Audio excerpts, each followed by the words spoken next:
लेकिन बिहार में जो विपक्ष है वो पूरी ताकत के साथ, एकजुटता के साथ विपक्ष के कैंडिडेट के पक्ष में खड़ा है। तो हमने यही उम्मीद रखा है कि हम जिस कैंडिडेट को वोट दें वो देश के संविधान के पक्ष में, लोकतंत्र के पक्ष में और धर्मनिरपेक्षता जो सबसे बुनियादी उसूल है इस देश का, उसके साथ खड़ा होने वाला हो। पूरे देश में राष्ट्रपति चुनाव के मद्देनज़र मतदान जो है वो जारी है। हमारी मौजूदगी अभी बिहार विधानसभा में है, जहां पर हमारे साथ हैं माले विधायक संदीप सौरभ। आप अभी मत दे के बाहर निकल रहे हैं, क्या कयास लगाया जा सकता है? देखिए, हम लोगों ने तो यही तय किया कि चूँकि देश के प्रथम नागरिक का चुनाव होना है और राष्ट्रपति एक ऐसा पद है जो कस्टोडियन होता है देश के संविधान का, और विगत कई बार से हम देख रहे हैं कि देश के संविधान की खुल करके धज्जियाँ खुद सरकार की तरफ से उड़ाई जा रही है, अलग अलग कानून ला करके, अलग अलग नीतियों पर चल करके, या कहिए कि तमाम संवैधानिक संस्थानों के ऊपर अपना कंट्रोल करके।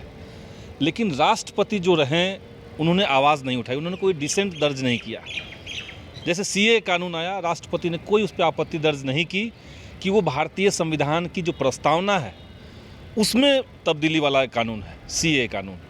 तो हमने यही उम्मीद रखा है कि हम जिस कैंडिडेट को वोट दें वो देश के संविधान के पक्ष में, लोकतंत्र के पक्ष में और धर्मनिरपेक्षता जो सबसे बुनियादी उसूल है इस देश का, उसके साथ खड़ा होने वाला हो।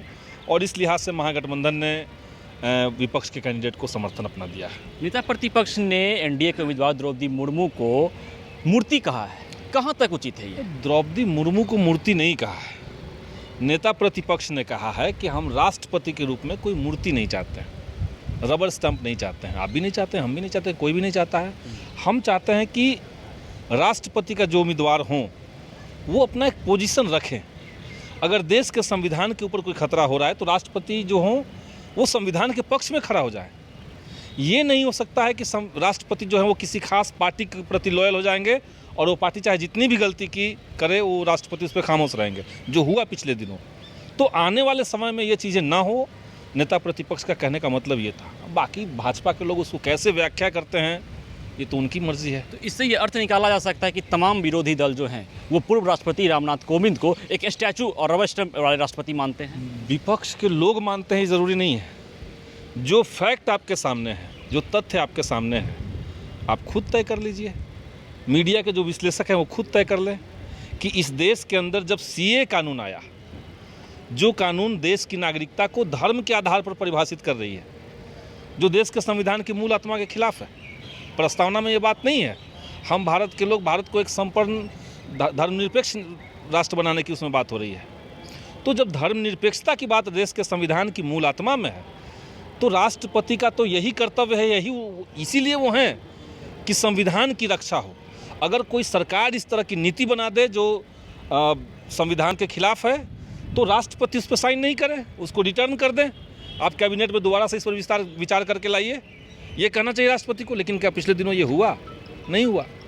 तो ये चीज़ हो, यही हम चाहते हैं, यही नेता प्रतिपक्ष का कहने का मतलब है। और भाजपा का तो कुछ कहना ही नहीं है, वो तो चाहते ही नहीं कि देश में संविधान रहे। आखिरी सवाल रहेगा कि एनडीए की संख्या बल को देखकर यह कयास लगाया जा रहा है कि द्रौपदी मुर्मू ही देश की अगली राष्ट्रपति होंगी। अब कयास लगाने वाले तो लगा ही रहे हैं, लेकिन इसमें कोई व्हीप नहीं है। नहीं, जैसे कुछ विरोधी दल ने भी उनको अपना समर्थन दे दिया है। निश्चित तौर से कुछ लोगों ने समर्थन दिया है, लेकिन बिहार में जो विपक्ष है वो पूरी ताकत के साथ, एकजुटता के साथ विपक्ष के कैंडिडेट के पक्ष में खड़ा है। और हम यही चाहते हैं, चुनाव में हार जीत एक बात हो, लेकिन एक मैसेज जाना चाहिए कि जो विपक्ष है वो देश की धर्मनिरपेक्षता, देश के लोकतंत्र और देश के संविधान के पक्ष में खड़ा है। और उसी लिहाज से हमने अपने कैंडिडेट को यहाँ समर्थन दिया है। तो आपने साफ तौर पे सुना कि माले विधायक संदीप सौरभ ने कहा कि धर्मनिरपेक्षता के पक्ष में विपक्ष बिहार में खड़ा है, चाहे देश में कोई भी पक्ष द्रौपदी मुर्मू को क्यों न समर्थन कर दे। बिहार विधानसभा से राष्ट्रपति चुनाव के मद्देनजर क्या कुछ और अपडेट होती है इसे लेकर मैं हाजिर रहूंगा। मैं विजित आनंद, फर्स्ट बिहार, पटना। लोग यहाँ दिल्ली बंबई में घर पर घर खरीदते जा रहे हैं और एक ये साहब है कि अपना घर बेच दिए। वाह, रिटायरमेंट का पूरा पैसा लगा दिए थे दिल्ली में घर लेने के लिए। अरे बाबूजी, तो अपना एक नया घर खरीद भी तो रहे हैं ना। नया घर खरीद रहे हैं? कहाँ? पूर्णिया में। पूर्णिया में? हाँ। अरे बाबूजी, दिल्ली बंबई में घर खरीदना अच्छी बात है, लेकिन अपने घर पे घर खरीदना बड़ी बात है। देखिए, पूर्णिया में पनोरमा सिटी और पनोरमा हाइट दोनों जगह का ऑप्शन उपलब्ध है। देखिए और बुक कराइए। मतलब अपने शहर में अपना घर? जी बिल्कुल। अब कीजिए घर वापसी पूर्णिया के पैनोरमा सिटी और पैनोरमा हाइट में।